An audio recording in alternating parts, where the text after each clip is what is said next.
Lake stratification is the separation of lakes into three layers: Epilimnion, top of the lake; Metalimnion, middle layer that may change depth throughout the day; Hypolimnion, the bottom layer.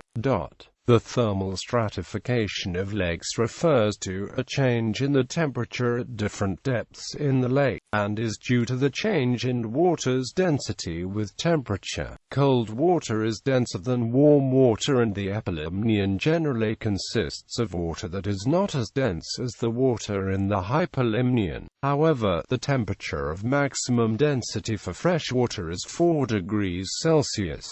In temperate regions where lake water warms up and cools through the seasons, a cyclical pattern of overturn occurs that is repeated from year to year as the cold, dense water at the top of the lake sinks.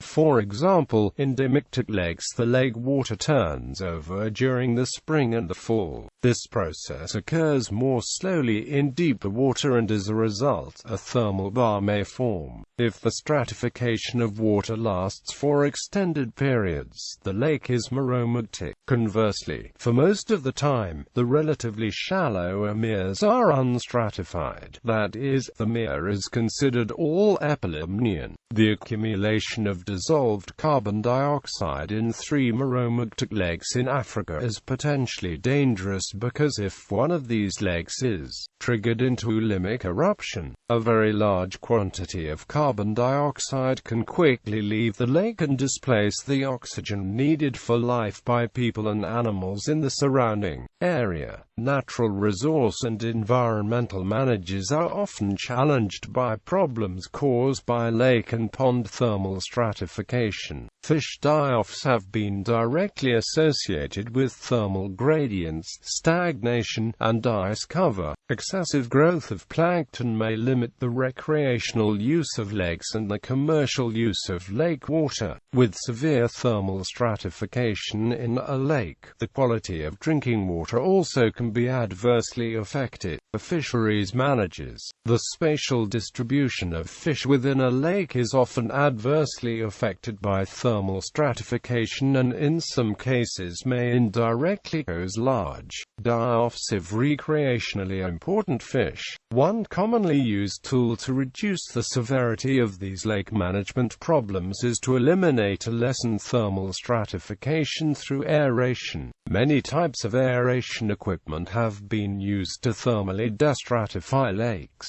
Aeration has met with some success, although it has rarely proved to be a panacea.